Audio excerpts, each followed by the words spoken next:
Hello friends, Ranjan IT world में आप सभी का स्वागत है। मैं हूं रंजन और आज हम शुरू करते हैं एक्सेल का और एक नया टॉपिक जिसका नाम है स्टॉक एनालिसिस। हम कोई भी गुड्स परचेज करते हैं कंपनी में, उसको सेल करते हैं। सेल करने के बाद हम उसमें स्टॉक बैलेंस कैलकुलेट करते हैं और कितना स्टॉक हमारा सेल हुआ, कितने प्रॉफिट हुआ, वो हम बेसिक कैलकुलेशन करते हैं। तो आज हम वैसे ही एक छोटा सा ट्यूटोरियल्स देखेंगे, इसका नाम है स्टॉक एनालिसिस करना। तो उसके लिए पहले हमें क्या कर लेना है, यहाँ पे हमें प्रोडक्ट आईडी बना देना है। Product ID, description, quantity, cost और टोटल। तो ये हमारा परचेज रहेगा। अब हम यहाँ पे क्वांटिटी डालेंगे वापस और सेल रेट डालेंगे, यहाँ पे सेल रेट। और उसके बाद हमने टोटल कितने का सेल किया वो हमें फिल करना है। और उसके बाद हमें यहाँ पे कुछ और लिख लेना है जिसका वैल्यू का नाम है क्वांटिटी। क्वांटिटी मतलब क्या होता है, हमारा स्टॉक बैलेंस कितना क्वांटिटी रहा। और हम यहाँ पे लिखेंगे टोटल अमाउंट, मतलब कितने अमाउंट का हमारे पास स्टॉक रहा। हम ऐसे एक बना लेते हैं। और यहाँ पे हम लिखते हैं प्रॉफिट, हमें प्रॉफिट कितना हुआ। ठीक है, तो इस तरह से हमें एक हेडिंग बना लेना है। अब इसको बनाने के लिए हम यहाँ पे फ़ॉन्ट साइज थोड़ा सा बढ़ा देते हैं। बढ़ाने के बाद हम इसको क्लिक कर लेते हैं। यहाँ पे मैंने आपको प्रीवियस लेक्चर में भी बताया है, ऑटो फिट कॉलम विड्थ कर देना है, जिससे कि हमारा जो टेक्स्ट हाइड हो जा रहा है वो ऑटो फिट हो जाएगा सेल कॉलम विड्थ के अंदर। अब हम यहाँ पे क्या करेंगे, इसको सिलेक्शन करेंगे टोटल। ये हमारा परचेज का है, सो हम इसको मर्जेंट सेंटर कर देते हैं। ये हमारा सेल्स का है, इसे भी हम मर्जेंट सेंटर कर देते हैं। और ये हमारा स्टॉक का बैलेंस है, सो इसको हम सिलेक्ट कर लेते हैं। सिलेक्ट करने के बाद हम यहाँ पे इसको सिलेक्शन करते हैं। नीचे हम इसको ऑल बॉर्डर दे देते हैं। यहाँ से सेम हमें सेल्स को भी सिलेक्शन करना है, एक बॉर्डर दे देते हैं। और हमें प्रॉफिट वाले का भी सिलेक्शन करके यहाँ से एक बॉर्डर दे देना है। अब यहाँ पे हम लोग समझने के लिए अपना हम लिख देंगे, ये परचेज डेटा है हमारा, ये हमारा सेल्स रिकॉर्ड है। और यहाँ पे हमारा स्टॉक बैलेंस है, बैलेंस एंड हमारा प्रॉफिट। अभी हमारा बनाने के बाद हम यहाँ पे ऊपर भी हम इसको मर्जेंट सेंटर करके इसमें एक हेडिंग लिख सकते हैं कि यहाँ पे stock analysis and profit calculation.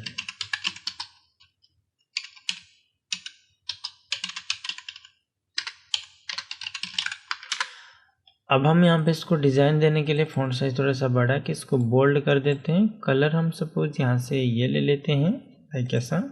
Text को वाइट कर देते हैं। और यहाँ से हम लोग जाके इसको इसे सिलेक्शन कर लेते हैं। इससे भी हम सेम सिलेक्शन कर लेते हैं। आप चाहो कोई भी कलर यूज़ कर सकते हो। यहाँ पे इन सारे टेक्स्ट को हम यहाँ से बोल्ड कर देते हैं।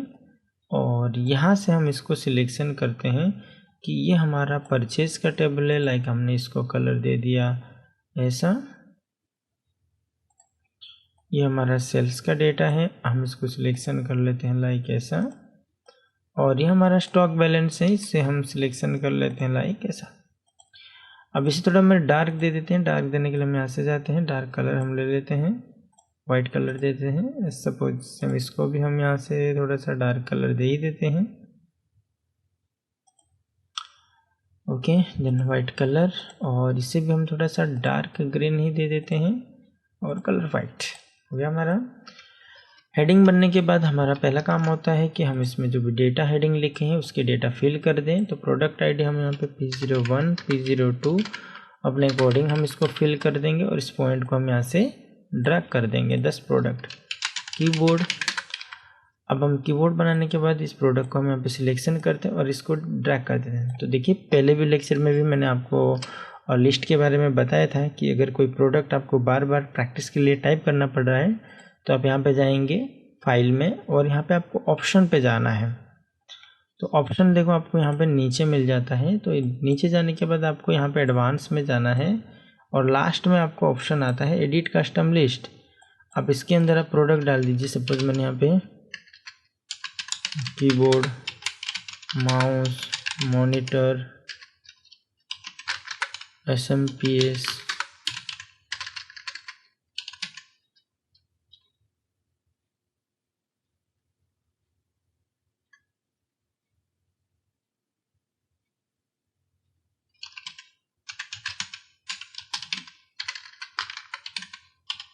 रैम,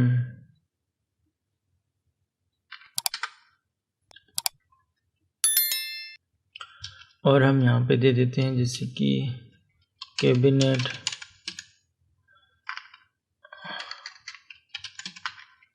यहाँ पे हम लोग और प्रोडक्ट दे देते हैं speaker, printer, scanner, web camera, ऐसे हम देके इसको कर देते हैं ऐड और इसको कर देते हैं ओके। अब हम जैसे यहाँ पे लिखते हैं कीबोर्ड और इस वैल्यू को हम यहाँ से क्या करेंगे ड्रैग। तो देखिए अभी क्या हुआ, जो भी प्रोडक्ट हमने उसके अंदर ड्रैग बनाया था वो अब हमें बनाने की ज़रूरत नहीं पड़ेगा, हम जब भी चाहें हम इसको क्लिक करके ड्रैग कर सकते हैं। और ये चीज़ हमसे प्रैक्टिस के लिए कर सकते हैं। कंपनी प्रोडक्ट जो रहेगा वो ओन प्रोडक्ट के ऊपर बनेगा। अब क्वांटिटी हम यहाँ पे यूज़र वैल्यू दे देंगे। सपोज माने यहाँ पे 400 क्वांटिटी मैंने परचेज किया है कीबोर्ड, माउस 350, ऐसे हम यहाँ पे स्टॉक बैलेंस दे देंगे। कॉस्ट जो है कीबोर्ड मानो 650 का ख़रीदा है, माउस मानो 350 का ख़रीदा है। तो टोटल निकालने के लिए हम यहाँ पे इक्वल आप सम लगा भी सकते हो, अदरवाइज आप डायरेक्ट आप सिविल को मल्टीप्लाई कर सकते हो। तो मैंने यहाँ पे C4 मल्टीप्लाई D4 कर दिया। अब इसको एंटर प्रेस करेंगे तो ये हमारा टोटल से परचेज हो गया कि हमारी कंपनी ने जो भी मंथ में हमारा टारगेट हो इतना प्रोडक्ट परचेज किया। उसमें से सेल, अब sale depend on market, because जब सेल जो होता है हम अपने मन से नहीं कर सकते हैं, मार्केट पे ऊपर डिपेंड करता है कि कस्टमर किस रेंज में हमसे अब हमसे वो कितना प्रोडक्ट परचेज कर रहे हैं और हमारा सेल कितना होता है। तो सपोज जो 400 हमने यहाँ पे परचेज किया था उसमें से हमने सिर्फ 230 क्वांटिटी सेल कर दिया। अब सेल रेट डिपेंड करता है आपको कैसे बनाना है। एक हम यूज़र एंटर दे सकते हैं, क्योंकि सेल रेट जो भी होता है हमारा प्रॉफिट लॉस, हमारा एक्सपेंस, हमारा जो खरीदी रेट है वो सब उसके अंदर इंक्लूडेड रहता है। तो सपोज़ मानो कि मैं यहाँ से चाहता हूँ कि मुझे यूज़र वैल्यू है, मैंने यहाँ पे 1150 का बेचा। एक तरीका ये होता है कि आप इसको डायरेक्टली एंटर कर दो। बट अगर मानो कि आप चाहते हो कि आप कोई प्रैक्टिस कर रहे हो या फिर आप उसको फंक्शन को समझने के लिए आप जो भी कॉस्ट है उसके ऊपर कुछ परसेंटेज डाल देते हो कि मुझे हर प्रोडक्ट के ऊपर 45% एड ऑन करके सेल करना है। तो उसके लिए हम यहाँ पे जाएंगे कि जो कॉस्ट है प्लस ब्रैकेट ओपन और वापस जो कॉस्ट है उसके ऊपर हमने यहाँ पे 45% का कॉस्ट अप्लाई कर दिया। तो ये कॉस्ट तो रहेगा 650 प्लस जो यहाँ पे D4 का वैल्यू कितना है 650, तो D4 प्लस मतलब 650 प्लस 650 का 45%, तो कुल मिला के आपका वैल्यू जो हो गया वो आपका 920.42 हो गया। अब इसको आप डिक्रीज डेसिमल रख सकते हो, अगर आपको डेसिमल वैल्यू नहीं चाहिए, आप चाहिए तो उसको इंक्रीज भी कर सकते हो, डिक्रीज भी कर सकते हो। तो टोटल हमारा कैसे होगा कि क्वांटिटी मल्टीप्लाई कॉस्ट, तो हमने टोटल सेल किया इतना। अब हमारा स्टॉक बैलेंस कितना रहा, तो स्टॉक बैलेंस के लिए हम यहाँ पे इक्वल करेंगे जो भी हमने परचेज किया है उससे हम सेल क्वांटिटी माइनस कर देंगे। तो अभी हमारे पास जो स्टॉक बैलेंस है वो 170 का है।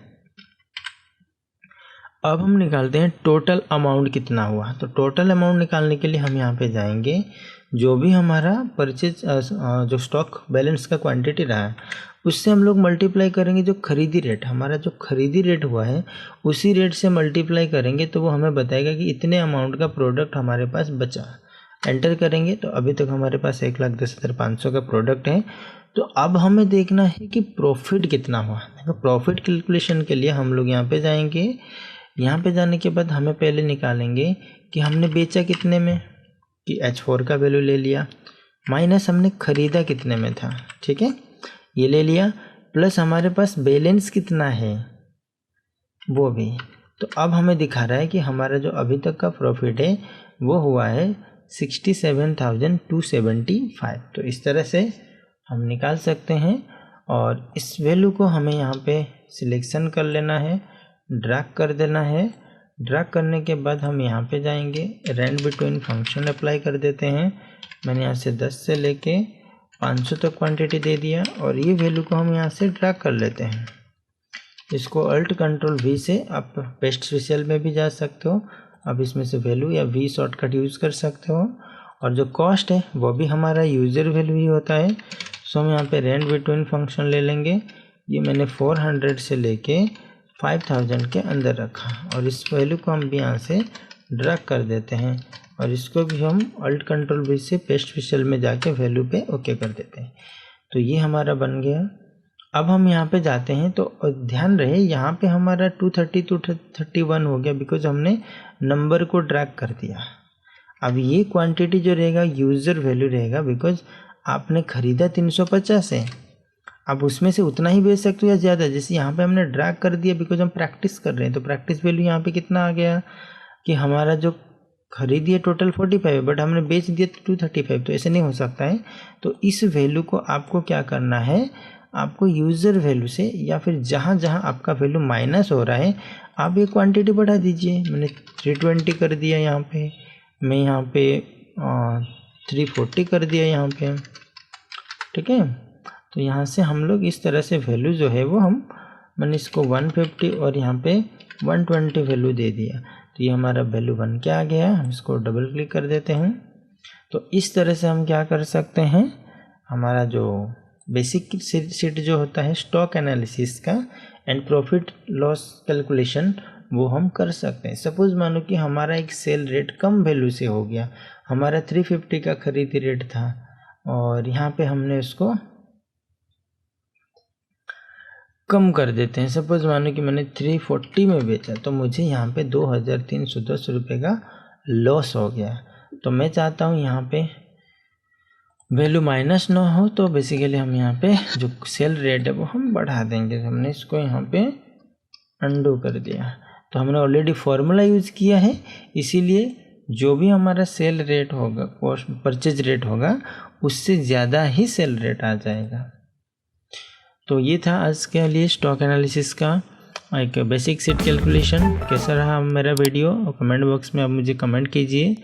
मेरे चैनल को सब्सक्राइब कर दीजिए ताकि और बेल आइकन प्रेस कर दीजिए ताकि मेरा हर न्यू वीडियो आपको तुरंत पहले मिल जाए। फिर हम मिलेंगे एक न्यू वीडियो के साथ, तब तक के लिए धन्यवाद।